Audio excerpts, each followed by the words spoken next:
ప్రపంచాన్ని కదిలించే వార్తలు, నిజాన్ని నేరుగా మీ ముందుకు తీసుకొస్తున్న 2K మీడియా. జై తెలంగాణ. అందరికీ నమస్కారం.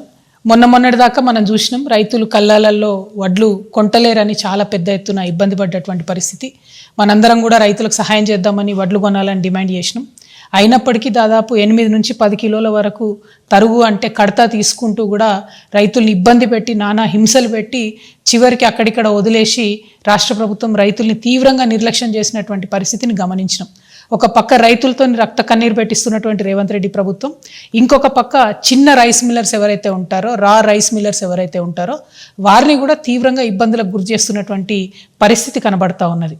ప్రధానంగా ఏదైతే రైతులు పండించేటటువంటి ధాన్యాన్ని ప్రభుత్వం కొని దాన్ని మిల్ చేసి మళ్ళీ రేషన్ షాపుల ద్వారా ప్రజలకు ఇచ్చేటటువంటి వ్యవస్థ మన రాష్ట్రంలో కొనసాగుతుంది. అయితే ఈ వ్యవస్థలో రైస్ మిల్లర్స్ ఉంటారు, అట్లానే బాయిల్డ్ రైస్ మిల్లర్స్ అని పెద్ద రైస్ మిల్లర్స్ ఉంటారు.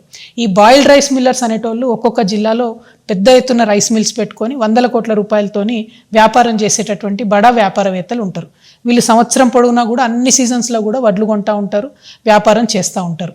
ఇప్పుడున్నటువంటి రేవంత్ రెడ్డి గారి ప్రభుత్వం ఈ పెద్ద రైస్ మిల్లర్స్ ఎవరైతే ఉంటారో, 100 కోట్లలో వ్యాపారం చేసేటటువంటి రైస్ మిల్లర్స్ ఎవరైతే ఉంటారో వారు ప్రభుత్వానికి దాదాపుగా 4,000 కోట్ల రూపాయలు బాకీ ఉన్నా కూడా వారి వైపు వెళ్ళడం లేదు, వారిని అడగడం లేదు. కానీ ఏదైతే ఈ చిన్న రైస్ మిల్లర్స్ ఉంటారో, రైస్ మిల్లర్స్ ఉంటారో వాళ్ళు 10 లక్షల రూపాయల నుంచి 1 కోటి రూపాయల వరకు ఎంత అప్పు ఉన్నా సరే దొంగల్ని చూసినట్టు వాళ్ళని చూసుకుంటూ వాళ్ళ రైస్ మిల్స్ మీద పడి ఎంక్వైరీల పేరుతో వాళ్ళని వేధించి ముసుగులేసి వాళ్ళని దొంగలను అరెస్ట్ చేసినట్టు తీసుకుపోయి అరెస్ట్ చేస్తున్నారు. అట్లా అరెస్ట్ చేస్తే చిన్న రైస్ మిల్లర్లు బాధపడి ఇబ్బంది పడి కరీంనగర్లో పాపం ఒక ఆడబిడ్డ సూసైడ్ కూడా చేసుకోవడం జరిగింది. మరి ఇటువంటి దారుణమైన పరిస్థితుల్లో కూడా ఉత్తమ్ కుమార్ రెడ్డి గారు కానీ రేవంత్ రెడ్డి గారు కానీ మరి జరుగుతున్న పరిస్థితి ఏంటి, మోసం ఏంటి అని గ్రహించలేకపోతున్నారా, లేకపోతే చూసి చూడనట్టుగా పోతున్నారా నాకు అర్థమవుతలేదు.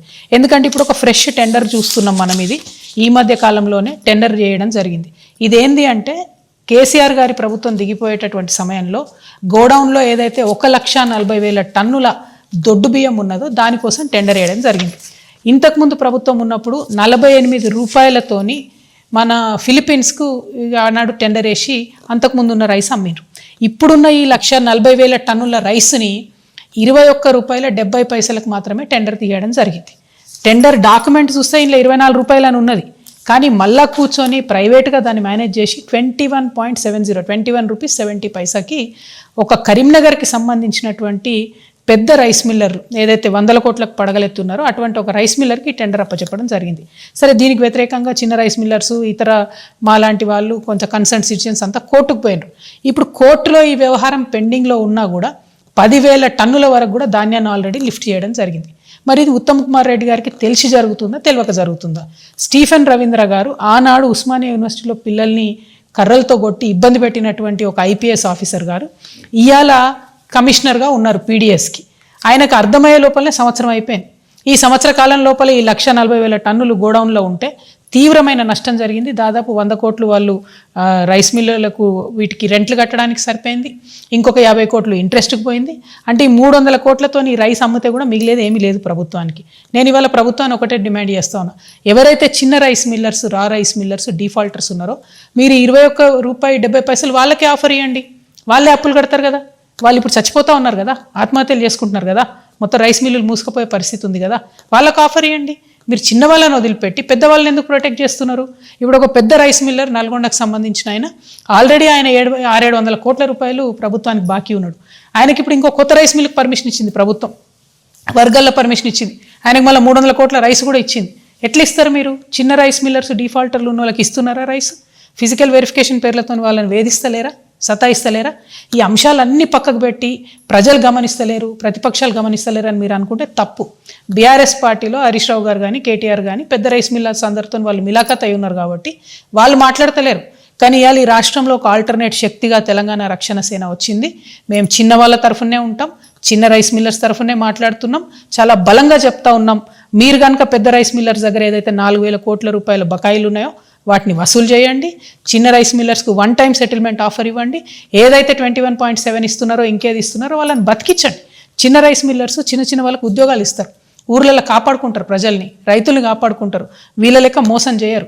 ఈ కడత తీసిండ్రు ఈ సీజన్లో ఏదైతే 10 కిలోలు చేసిరో ఇది కూడా పెద్ద రైస్ మిల్లర్స్ల ఆధ్వర్యంలో జరిగిన 2,000 కోట్ల స్కాము. దాన్ని కూడా బయటికి తీయాలి మీరు. ఇవన్నీ చాలా విషయాలు ఉన్నాయి. పీడిఎస్ సిస్టమ్ని మొత్తం కూడా భ్రష్టు పట్టిస్తూ ఉన్నారు. కంప్లీట్గా యావత్ ఈ సిస్టమ్ నాశనం అయిపోతూ ఉన్నది. దీన్ని ముఖ్యమంత్రి గారు ఉత్తమ్ కుమార్ రెడ్డి గారు శ్రద్ధ పెట్టాలి. మీరు పెద్ద రైస్ మిల్లర్లకు భయపడకండి, వాళ్ళు మీ కార్యాలను ఎక్కి తిరుగుతురు అని తెలుస్తుంది. అది మంచి మెసేజ్ పోతలేదు సమాజానికి.